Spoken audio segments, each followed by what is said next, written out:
ಎಲ್ರಿಗೂ ನಮಸ್ಕಾರ. ಹೊಸ ವಿಡಿಯೋಗೆ ಸ್ವಾಗತ. ನಾನು ಅಭಿನಂದನ್ ವಿದ್ಯುಗ ಯೂಟ್ಯೂಬ್ ಚಾನಲಿಂದ.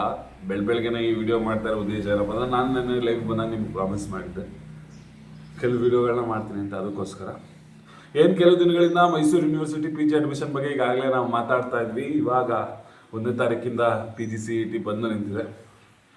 ಈಗ ನಿಮಗೆ ನಿನ್ನೆ ಇರುವಂತಹ 2 ದೊಡ್ಡ ಪ್ರಶ್ನೆಗಳಿಗೆ ಇವತ್ತು ಉತ್ತರ ಕೊಡೋಕ್ಕೆ ಬರ್ತಾ ಇದ್ದೀನಿ. ಆ ದೊಡ್ಡ ಪ್ರಶ್ನೆಗಳಿಗೆ ಏನಪ್ಪ ಅಂದರೆ, ಡ್ರೆಸ್ ಕೋಡ್ ಏನು ಒಂದು, ಇನ್ನೊಂದು CET ಇಲ್ಲದವರಿಗೆ ಅಡ್ಮಿಷನ್ ಪ್ರೊಸೆಸ್ ಹೇಗಿರುತ್ತೆ. ಆಯಿತಾ, ಮೊದಲು CET ಇಲ್ಲದೆ ಇರೋರಿಗೆ ಅಡ್ಮಿಷನ್ ಪ್ರೊಸೆಸ್ ಹೇಗಿರುತ್ತೆ ಅಂತ 2 ಲೈನಲ್ಲಿ ಹೇಳ್ತೀನಿ ಸಿಂಪಲ್ ಆಗಿ. ಅದಾದಮೇಲೆ ಡ್ರೆಸ್ ಕೋಡ್ ಬಗ್ಗೆ ಡೀಟೇಲ್ ಆಗಿ ಮಾತಾಡೋಣ. ಓಕೆನಾ? ಓಕೆ, ಎಲ್ರಿಗೂ ಗುಡ್ ಮಾರ್ನಿಂಗ್. ಈಗ ಹೆಂಗಿರುತ್ತಪ್ಪ, ಏನಾದರೂ ಫಸ್ಟ್ ರೌಂಡ್ ಇಲ್ಲ, ಈಗ ಅಪ್ಲಿಕೇಶನ್ ಹಾಕಿದ್ದೀವಿ, ನಮ್ಮ CET ಇಲ್ಲ ಅಂದರೆ ಯಾಕೆ ರೀಸನ್ ಅಂದರೆ, ತುಂಬ ಕಡಿಮೆ ಜನ ಆಗ್ತಿದ್ದಂಥ ಸಬ್ಜೆಕ್ಟ್ಗಳು, ಯಾವುದು ಜರ್ನಲಿಸಮ್ ಆಗಿರ್ಬೋದು, ಫೊರೆನ್ಸಿಕ್ ಸೈನ್ಸ್, ಇವೆಲ್ಲ ಯಾವ್ಯಾವ CET ಇಲ್ಲ ಅವೆಲ್ಲ ಕಡಿಮೆ ಜನ ಅಪ್ಲೈ ಮಾಡ್ತಿದ್ದಂಥ ಸಬ್ಜೆಕ್ಟ್ಗಳು. ಆಯಿತಾ, ಅದಕ್ಕೋಸ್ಕರನೇ ಸಪ್ರೇಟಾಗಿ CET ನಡೆಸೋಕೆ ಖರ್ಚು ಬೀಳುತ್ತೆ. ಯಾಕಂದರೆ ರೂಮ್ ಅಲ್ಲೇ ಇರುತ್ತೆ, ತಗೋತಾರೆ. ಇನ್ವಿಜಿಲೇಟರ್ಗಳು ತೊಗೊಬೇಕು, ಅದಾದಮೇಲೆ ಅವ್ರಿಗೂ ಚಾರ್ಜ್ ಕೊಡಬೇಕು, ಕ್ವಶನ್ ಪೇಪರ್ ಪ್ರಿಂಟ್ ಮಾಡಿಸ್ಬೇಕು, ಇದೆಲ್ಲ ತುಂಬ ಕೆಲಸ ಇರೋದ್ರಿಂದ ಏನು ಮಾಡ್ತಾರಪ್ಪ ಅಂದರೆ ಆ CET ಎಕ್ಸಾಮ್ನ ತೆಗಿತಾರೆ. ಹಂಗಂತ ಏನೂ ಗಾಬರಿ ಮಾಡ್ಕೊಳ್ಳೋ ಅವಶ್ಯಕತೆ ಇಲ್ಲ. ನಾನು ಹೇಳಿದ್ದೆ ನಿಮಗೆ ಒಂದು ಪ್ರೊಸೆಸ್ ಇದೆ. ಫಸ್ಟು CET ಅಪ್ಲಿಕೇಶನ್, ಅದಾದಮೇಲೆ ಕಾಲೇಜ್ ಸೆಲೆಕ್ಷನ್ ರೌಂಡ್, ಅದಾದಮೇಲೆ ನೀವು ಕಾಲೇಜ್ ಅಡ್ಮಿಷನ್ ಆಗಬೇಕು, ಯಾವ ಕಾಲೇಜ್ಗೆ ಅಲರ್ಟ್ ಆಗುತ್ತೆ ಅಂತ. ನೀವೀಗ ಫಸ್ಟ್ ರೌಂಡ್ ಇದೆಯಲ್ಲ CET, ಅದು ಹೋಗುತ್ತಷ್ಟೇ. ನೀವು ಡೈರೆಕ್ಟ್ 2ನೇ ರೌಂಡಿಗೆ ಅಪ್ಲಿಕೇಶನ್ ಹಾಕ್ಬೋದು. ಅದು ಓಪನ್ ಆದಾಗ ನಾನು ಹೇಳ್ತೀನಿ, ಏನೂ ತೊಂದರೆ ಆಗಲ್ಲ, ಯಾರು ಗಾಬರಿ ಆಗಬೇಡಿ. ನೀವು ಒಂದು ಸ್ಟೆಪ್ ಹೋಗಿದೆ ಅಷ್ಟೇ, ಸ್ಟೆಪ್ಪನ್ನ ನಿಮಗೆ ತೆಗೆದು ಹಾಕಿದ್ದಾರೆ, ನೀವು ಡೈರೆಕ್ಟ್ ಸೆಕೆಂಡ್ ಸ್ಟೆಪ್ಪಿಂದ ಶುರು ಮಾಡ್ತೀರಾ, ಏನೂ ಪ್ರಾಬ್ಲಮ್ ಇಲ್ಲ. ಆಯಿತಾ, ಎಲ್ಲ ಈಸಿಯಾಗಿ ಆಗುತ್ತೆ. ಮಾಮೂಲಿ CET ಬರೆಯೋರ್ಗಿಂತ ನಿಮ್ಮದೇ ಈಸಿ ಒಂದು ಸ್ವಲ್ಪ ಹೇಳೋದಾದ್ರೆ. ಫೀಸು ಹೋಗುತ್ತಾ, ಫೀಸ್ದೇನಾದರೂ ತೊಂದರೆ ಆಗುತ್ತಾ? ಫೀಸ್ ಈಗ ಕಟ್ಬಿಟ್ಟಿದ್ದೀವಿ ನಾವು 1400, 1200, 2400 ಎಲ್ಲ, ಏನಾಗುತ್ತೆ ಫೀಸ್ ಅಂತ ಅನ್ಕೊಬೋದು.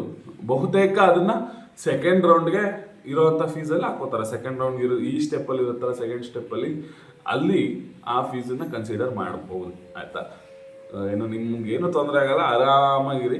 ನಾನು ಹೇಳ್ತೀನಿ, ಅಪ್ಡೇಟ್ ಕೊಡ್ತಾ ಇರ್ತೀನಿ. ನಮ್ಮ ಯೂಟ್ಯೂಬ್ ಚಾನಲ್ನ ಸಬ್ಸ್ಕ್ರೈಬ್ ಮಾಡ್ಕೊಂಡಿರಿ, ಪ್ರತಿಯೊಂದು ಅಪ್ಡೇಟ್ನು ಕೊಡ್ತೀನಿ. ಸರ್, ಈಗ ಡ್ರೆಸ್ ಕೋಡಿಗೆ ಬರೋಣ. ಆಯಿತಾ, ಉಳಿದ ಎಲ್ಲ ಎಕ್ಸಾಮ್ಗಳಿಗೆ ಹೋಲಿಸ್ಕೊಂಡ್ರೆ, KEA ಬೋರ್ಡಿಂದ ಮಾಡೋ ಎಕ್ಸಾಮ್ ಆಗಿರ್ಬೋದು, UGCಯಿಂದ ಮಾಡೋ ಎಕ್ಸಾಮ್ಸ್ ಆಗಿರ್ಬೋದು, ಅಥವಾ ಯಾವುದೇ ಬೇರೆ ಎಕ್ಸಾಮ್ ಹೋಲಿಸ್ಕೊಂಡ್ರೆ ನಮ್ಮ ಮೈಸೂರು ಯೂನಿವರ್ಸಿಟಿ PG ಅಡ್ಮಿಷನಲ್ಲಿ ಡ್ರೆಸ್ ಕೋಡ್ ಬಗ್ಗೆ ಅಷ್ಟೊಂದು ಗಮನ ಕೊಡಲ್ಲ. ನಾವು ಬರೆದಂಥ ವರ್ಷದಲ್ಲಂತೂ ಏನೂ ಕೂಡ ಗಮನ ಕೊಟ್ಟಿರಲಿಲ್ಲ. ಆಯಿತಾ, ಆದರೂ ಕೂಡ ನಾವು ಒಂದಿಷ್ಟು ಪ್ರಿಪ್ರೇಷನ್ ಮಾಡ್ಕೊಂಡು ಹೋಗೋದು ಬೆಸ್ಟು.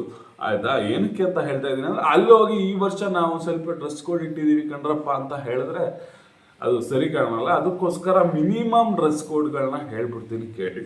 ಆಯಿತಾ, ಮಾಮೂಲಿ ತುಂಬ ತೋಳು ಶರ್ಟನ್ನ ಹಾಕೊಂಡು ಹೋಗಬೇಡಿ. ಯಾಕಂದರೆ ಆಫ್ ತೋಳು ಶರ್ಟನ್ನ ಹಾಕೊಂಡು, ತುಂಬ ತೋಳು ಹಾಕೊಂಡು ಹೋಗಿ ಗಿರ್ಕಿನ ಹಾಕೊಂಡು ಹೋಗಿ ಬ್ಯಾಗಲ್ಲಿ ಇಡಿ, ನಿಮ್ಗೆ ಅಷ್ಟೊಂದು ಚಳಿಯಾಗ. ಆಯಿತಾ, ದಯವಿಟ್ಟು ತುಂಬ ತೋಳು ಶರ್ಟ್ನ ಹಾಕೊಂಡು ಹೋಗಬೇಡಿ. ಆಯಿತಾ, ಅದಾದಮೇಲೆ ತುಂಬ ತೋಳು ಶರ್ಟ್ ಹಾಕೊಂಡು ಹೋಗಬೇಡಿ. ಬಹುತೇಕ ಶೂಸ್ಗಳು ಹಾಕೊಂಡು ಹೋಗಬೇಡಿ. ಚಪ್ಪಲಿ ಇದೆ ಅಲ್ವಾ, ಚಪ್ಪಲಿ ವೇರ್ ಮಾಡಿ, ಶೂಸ್ಗಳು ಹೋಗಬೇಡಿ. ಆಯಿತಾ, ಬೇಕಾದ್ರೆ ಎಕ್ಸಾಮ್ ತನಕ ಸಾಕ್ಸ್ ಹಾಕೊಂಡು ಹೋಗಿ, ಚಳಿ ಅಂತ ಹೇಳಿದ್ರೆ ಕಾಲು ಹೊಡಿಯುತ್ತೆ ಅಂತ ಹೇಳ್ತಾರೆ, ಸಾಕ್ಸ್ ಹಾಕೊಂಡು ಹೋಗಿ. ಎಕ್ಸಾಮ್ ಒಳಗಡೆ ಹೋಗ್ಬೇಕಾದ್ರೆ ಸಾಕ್ಸನ್ನು ಬಿಚ್ಚಿ ಹಾಕಿ ಅಷ್ಟೇ. ಆಯಿತಾ, ಅದಾದಮೇಲೆ ಉಂಗುರಗಳಿಗೆ ಆ ಉಂಗುರಗಳನ್ನ ಹಾಕೊಳ್ಳೋ ಅಭ್ಯಾಸನ ಬಿಟ್ಟುಬಿಡಿ. ಉಂಗುರಗಳು ಬೇಡ, ಉಂಗುರಗಳನ್ನ ತೆಗ್ದಿರಿ. ಚೈನ್ಗಳು ಬೇಡ. ಈಗ ನೋಡಿ, ನಾನು ಏನೂ ಹಾಕ್ಕೊಂಡಿಲ್ಲ.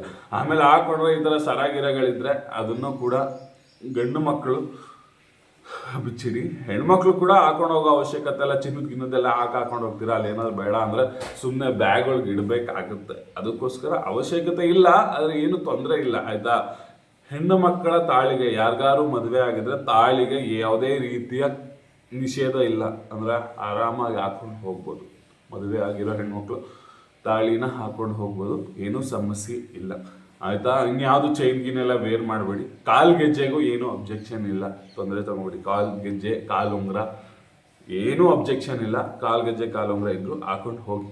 ಅದಾದಮೇಲೆ ಹೆಣ್ಮಕ್ಳು ಕಿವಿ ಓಲೆ, ಗಂಡು ಮಕ್ಕಳು ಕಿವಿ ಓಲೆ, ಮೂಗ್ಬಟ್ಟು, ಇದಕ್ಕೂ ಕೂಡ ಯಾವುದೇ ರೀತಿಯ ಅಬ್ಜೆಕ್ಷನ್ ಇಲ್ಲ. ಆಯಿತಾ, ಕಿವಿ ಓಲೆಗಳು, ಮೂಗ್ಬಟ್ಗೂ ಕೂಡ ಯಾವುದೇ ರೀತಿಯ ಅಬ್ಜೆಕ್ಷನ್ಸ್ ಇರಲ್ಲ. ಆಯಿತಾ, ಏನೂ ತೊಂದರೆ ತಗೊಬೇಡಿ, ಏನು ಹೆದರ್ಕೊಂಬೇಡಿ. ಆರಾಮಾಗಿ ಹೋಗಿ ಎಕ್ಸಾಮ್ನ ಬರಿಬೋದು. ಅಷ್ಟೊಂದು ಡ್ರೆಸ್ ಕೋಡ್ ಎಲ್ಲ ಇದು ಮಾಡಲ್ಲ. ಆಮೇಲೆ ಸುಮಾರು ಜನ ಕೇಳ್ತಾ ಇರ್ತೀರ, ನೈಟ್ ಪ್ಯಾಂಟ್ ಟಿ ಶರ್ಟಲ್ಲೂ ಹೋಗ್ಬೋದು ಬರೀಬೋದು. ನಾವೆಲ್ಲ ನೈಟ್ ಪ್ಯಾಂಟ್ ಟಿ ಶರ್ಟಲ್ಲಿ ಹೋಗಿ ಬಂದಿದ್ದು ಆಯಿತಾ. ಅದನ್ನು ವೇರ್ ಮಾಡ್ಕೊಂಡು ಹೋಗ್ಬೋದು. ತುಂಬ ಶರ್ಟ್ ಹಾಕ್ಬೇಡಿ, ಜರ್ಕಿನ್ಸ್ಗಳು ಹಾಕ್ಬೇಡಿ. ಹುಡುಗಿರು ಜೀನ್ಸಾರು ವೇರ್ ಮಾಡ್ಬೋದು ಆಯಿತಾ. ನಿಮ್ಮ ಇಷ್ಟದ ಡ್ರೆಸ್ ಸೀರೆನಾದರೂ ವೇರ್ ಮಾಡ್ಬೋದು ಆಯಿತಾ. ಜೀನ್ಸು ಏನು ತೊಂದರೆ ಇಲ್ಲ ಆಯಿತಾ. ಬಟ್ ಜರ್ಕಿನ್ ಟೈಪ್ ಐಟಮ್ಗಳನ್ನ ಹಾಕಬೇಡಿ. ಬಹುತೇಕ ನೀವು ಕೂಡ ತುಂಬ ತೋಳು ಬಟ್ಟೆಯನ್ನು ಹಾಕಬೇಡಿ. ತುಂಬ ತೋಳು ಬಟ್ಟೆ, ಮುಕ್ಕಾಲು ತೋಳು ಬಟ್ಟೆ ಇದನ್ನು ಹಾಕಬೇಡಿ. ಆದಷ್ಟು ಬೆಸ್ಟ್ ಅಂದರೆ ಚೂಡಿದಾರ ಹಾಕೊಂಡು ಹೋದ್ರೆ ಹುಡುಗಿರು ತುಂಬ ಬೆಸ್ಟ್ ಆಯಿತಾ. ಜೀನ್ಸ್ ಪ್ಯಾಂಟ್ ಟಿ ಶರ್ಟ್ ಆದರೂ ಏನೂ ಪ್ರಾಬ್ಲಮ್ ಇಲ್ಲ ಆಯಿತಾ. ಇದೇ ಸ್ಪೆಸಿಫಿಕ್ ಆದಂಥ ಡ್ರೆಸ್ ಕೋಡ್ ಅಂತ ಇಲ್ಲ, ಬಟ್ ಈ ಥರ ಹೋದರೆ ಉತ್ತಮ. ಅಲ್ಲಿ ಯಾರೂ ನಿಮ್ಮನ್ನು ಹಿಡ್ಕಕ್ಕೆ ಬರಲ್ಲ ಅಂತ ಅಷ್ಟೇ ಆಯಿತಾ. ಇದು ಡ್ರೆಸ್ ಕೋಡು ಮತ್ತು CET ಇಲ್ದಿರೋರು ಹೇಗೆ ಅಂತ ಆಯಿತಾ. ಇವತ್ತು ರಾತ್ರಿ ಅಥವಾ ನಾಳೆ ಬೆಳಗ್ಗೆ ಇನ್ನೊಂದು ಇಂಪಾರ್ಟೆಂಟ್ ವಿಡಿಯೋ ಬರುತ್ತೆ.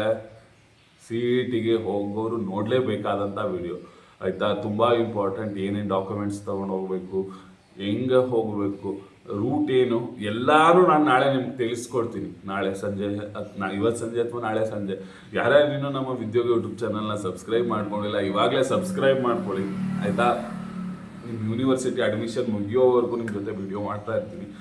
ನಾಳೆ ಅಥವಾ ಇವತ್ತು ಸಂಜೆ ವಿಡಿಯೋ ಬರುತ್ತೆ, ಇಂಪಾರ್ಟೆಂಟ್ ವಿಡಿಯೋ. ಯಾರ್ಯಾರು ಸಬ್ಸ್ಕ್ರೈಬ್ ಮಾಡ್ಕೊಂಡಿಲ್ಲ ಮಾಡ್ಕೊಳ್ಳಿ.